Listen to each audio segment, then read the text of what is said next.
Hello everyone, आज हम लोग बात करेंगे स्पेक्ट्रल सीरीज की।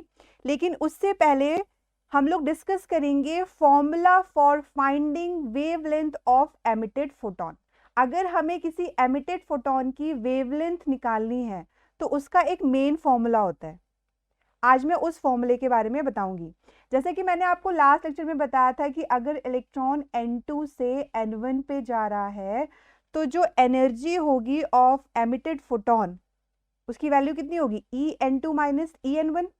और हमने ये भी पढ़ा था कि जो एनर्जी होती है एमिटेड फोटोन की that is equivalent to Hc upon lambda. और इस लेक्चर का जो लिंक है वो मैं डिस्क्रिप्शन बॉक्स में दे दूंगी ताकि चीज़ें ऑटोमेटिकली क्लियर हो जाए। तो एनर्जी ऑफ फोटोन क्या हो गया, Hc अपॉन लैम्डा।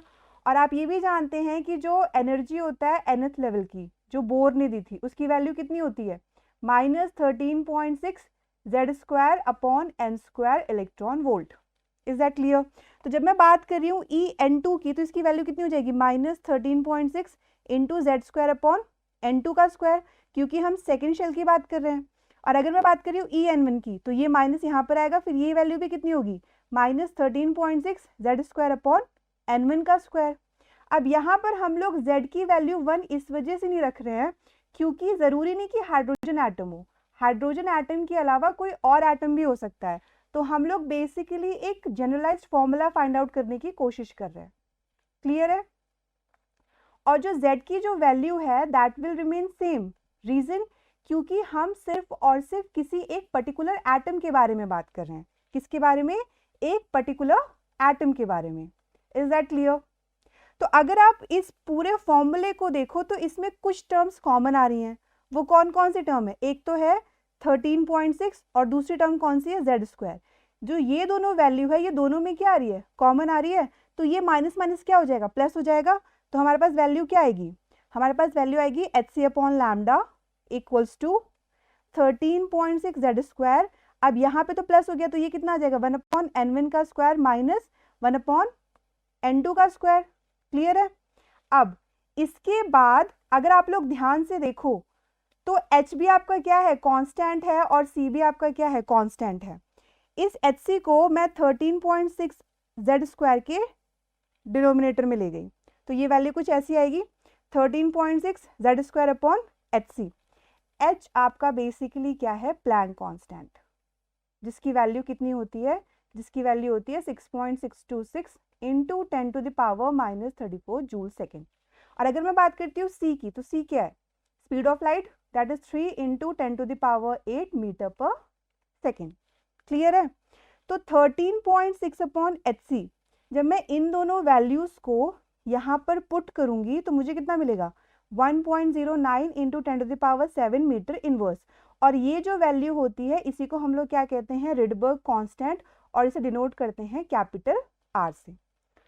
तो जब ये सारी वैल्यूज किसकी इक्विवेलेंट हो गई, R के, तो हमारे पास फॉर्मूला क्या आया, हमारे पास फॉर्मूला आया 1 upon lambda equals to RZ², 1 upon n1 का स्क्वायर माइनस 1 अपॉन n2 का स्क्वायर।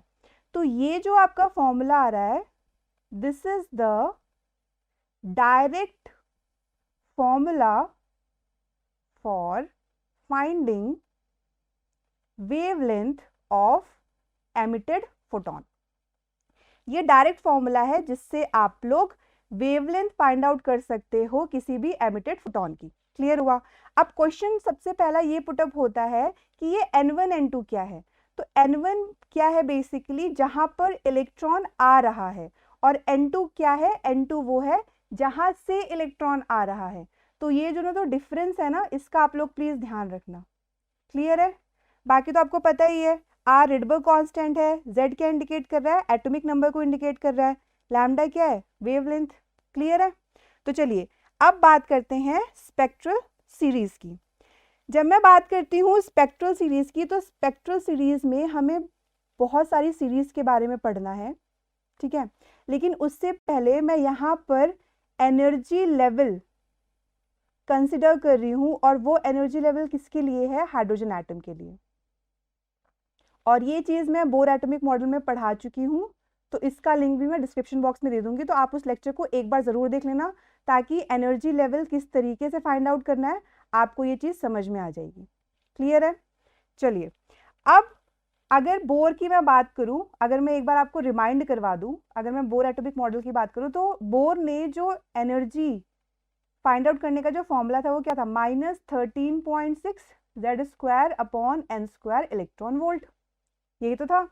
अगर n की वैल्यू 1 है, मतलब वो फर्स्ट शेल में है, n की वैल्यू 1 है, और हाइड्रोजन एटम के लिए Z की वैल्यू कितनी होती है, 1, तो यहां से एनर्जी की वैल्यू कितनी आ जाएगी, -13.6 1² अपॉन 1² इलेक्ट्रॉन वोल्ट।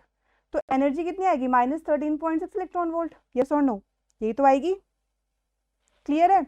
उसी तरीके से अगर मैं बात करती हूँ सेकेंड शेल की, तो यहाँ पर एनर्जी कितनी आ जाएगी, -13.6, Z की वैल्यू तो 1 रहेगी, लेकिन n की वैल्यू कितनी होगी, 2 का स्क्वायर, तो हो जाएगा -13.6 upon 4 which is equal to -3.4 electron volt.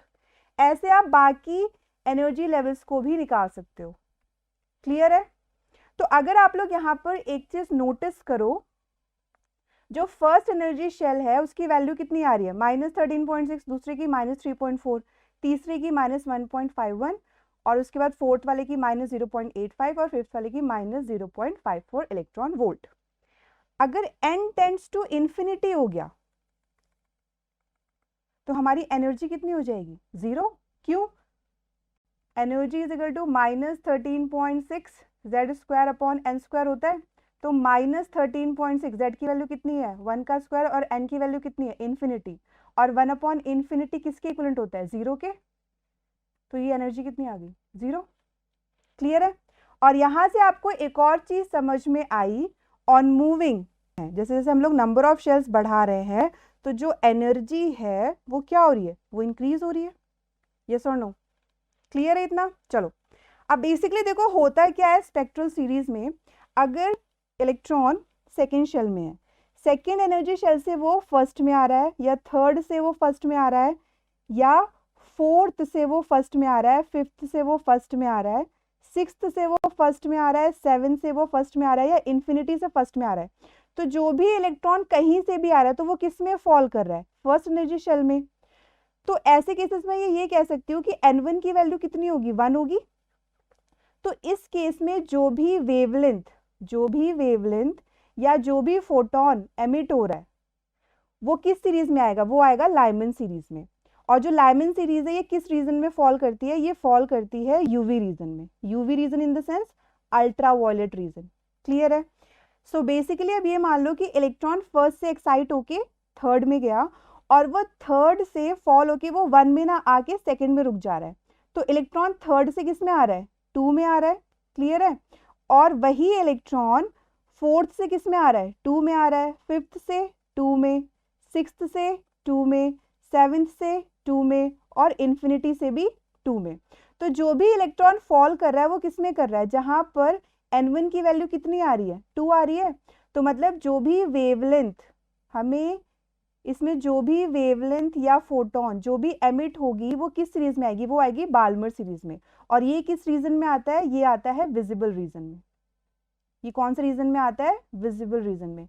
सबसे इंटरेस्टिंग बात ये है कि बाल्मर सीरीज पहले आया था लाइमन से, क्योंकि बाल्मर सीरीज किस में आ रहा है, विजिबल रीजन में आ रहा है, जो किसके लिए रिस्पॉन्सिबल होता है, विबग्योर के लिए। ठीक है। वहीं पर अगर इलेक्ट्रॉन फोर्थ से थर्ड में आ रहा है, फिफ्थ से थर्ड में आ रहा है, सिक्स्थ से थर्ड में आ रहा है, सेवेंथ से थर्ड में आ रहा है, या एट से थर्ड में आ रहा है, या इन्फिनिटी से थर्ड में आ रहा है, तो इस केस में जो भी वेवलेंथ या जो भी फोटोन एमिट होगा वो किस सीरीज में आएगा, पार्शियल सीरीज में। क्लियर हुआ। और ये जो सीरीज है ये कौन से रीजन में आती है, ये आती है लो इंफ्रारेड रीजन में। ठीक है। उसी तरीके से अगर इलेक्ट्रॉन फिफ्थ से फोर्थ में आ रहा है, सिक्स्थ से फोर्थ में आ रहा है, सेवेंथ से फोर्थ में आ रहा है, एट्थ से फोर्थ में आ रहा है, या इन्फिनिटी से फोर्थ में आ रहा है, तो यहाँ पर जो n1 की वैल्यू है वो कितनी हो जाएगी, 4। क्लियर है। और पार्शियल सीरीज के केस में n1 की वैल्यू कितनी हो जाएगी, 3।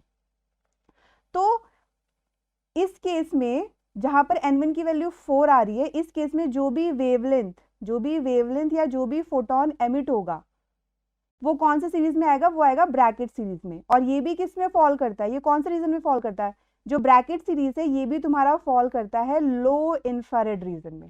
किसमें? लो इंफ्रारेड रीजन में। क्लियर हुआ? नेक्स्ट सीरीज की अगर मैं बात करती हूँ तो उस केस में क्या होगा कि अगर इलेक्ट्रॉन 6th से 5th में आ रहा है, 7th से 5th में आ रहा है और 8th से 5th में आ रहा है या इन्फिनिटी से 5th में आ रहा है, तो यहाँ पर n1 की वैल्यू कितनी होगी? 5। तो इस केस में जो भी वेवलेंथ या जो भी फोटोन एमिट होगा वो कौन सी सीरीज में आएगा? वो आएगा पी फंड सीरीज में। तो ये जो सीरीज होती है ये किस में फॉल करती है? ये फॉल करती है हाई इंफ्रारेड रीजन में। ठीक है। वहीं पर अगर इलेक्ट्रॉन 7th से 6th में आ रहा है, 8th से 6th में आ रहा है या इन्फिनिटी से 6th में आ रहा है, तो n1 की वैल्यू कितनी हो गई? 6 हो गई।